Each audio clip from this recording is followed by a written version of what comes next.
Hello, I am ANewShadeOfBlue and I love animation. I love stop motion, claymation, hand-drawn, CG, and even Flash. It's a varied and complex form of media with unlimited potential.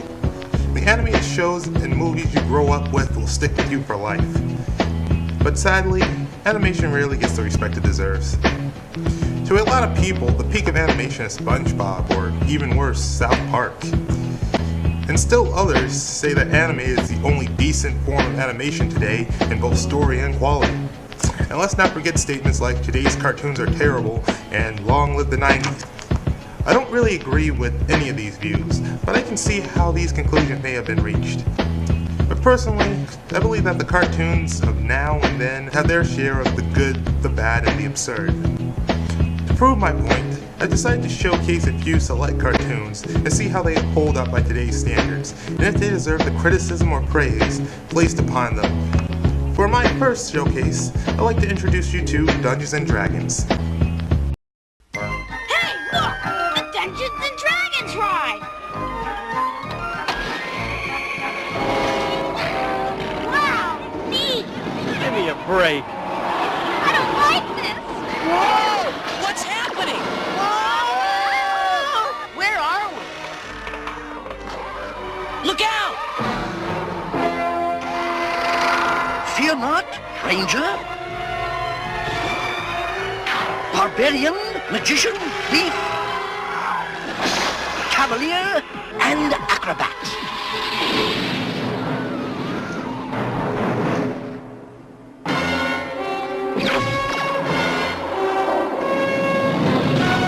Who was that? That was Venger, the force of evil. I am Dungeon Master, your guide in the realm of Dungeons and Dragons. Right off the bat, we get the classic pilot episode in the opening. Don't see that much these days. The Dungeons & Dragons cartoon was created in 1986, and it's based on the tabletop role-playing game by the same name that was created way back in 1976. Now, just in case you didn't catch all that, allow me to break down the premise for you. 6, possibly random, kids, Hank, Eric, Sheila, Bobby, Presto, and Diana, are enjoying a day at the amusement park until they are suddenly transported to another world known only as the Realm. They traverse this strange land, surviving roaming monsters and battling the forces of evil and injustice in the hopes of finding a way to return home. Luckily, the kids have the guidance of a mysterious being called Dungeon Master, who provides them each with a magic item or weapon so they can defend themselves against the dangers of the realm. Unluckily, the evil overlord Venger will stop at nothing to possess those artifacts in order to increase his own power. The show makes me think of a sort of proto-Digimon, with a group of kids that are forced to navigate the dangers and wonders of an alien world, the cast being varied enough to make it easy for viewers to pick their favorites. It is in this area that I think the show excels best. One of the quirks of an 80s cartoon is that the characters usually seem stiff and lacking in well-rounded personality. Somehow the D&D kids managed to avoid this stigma. Allow me to introduce you to our heroes. Hank, the Ranger, gifted with a magic bow that shoots energy arrows. Hank is the leader of our motley crew.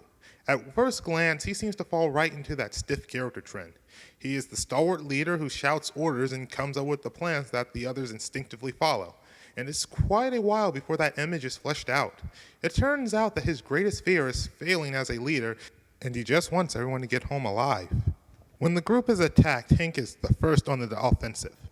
Diana, the acrobat, wielder of the expanding javelin staff. She is confident, daring, adventurous, and is always in the fray during battle. In fact, she seems the most likely character to be Hank's second in command for the most of the series. Sheila the thief. She was given the invisibility cloak. Despite her title, she rarely steals anything. She uses her ability to either spy on enemies or trick them into running into each other. Ironically, or maybe intentionally, she is almost a background character.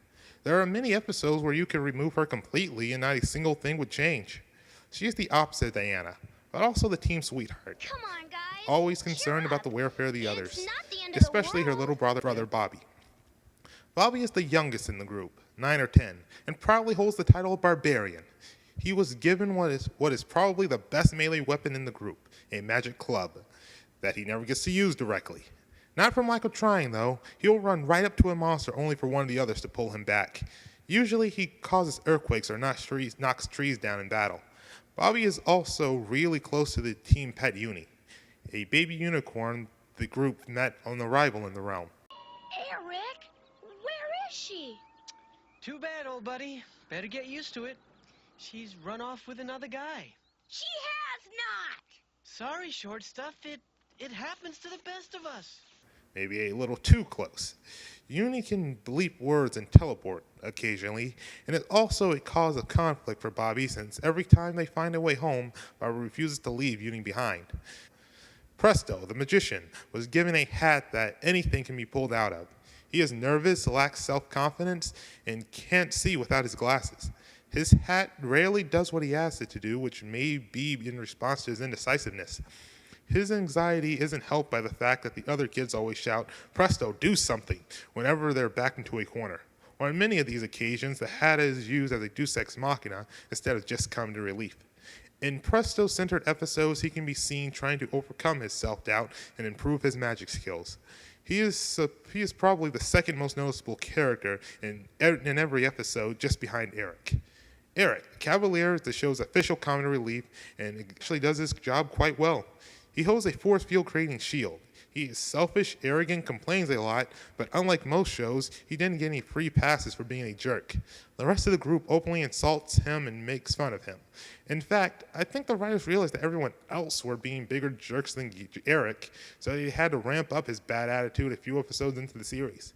And with that said, Eric is my favorite character in the show, but I'll get to that later.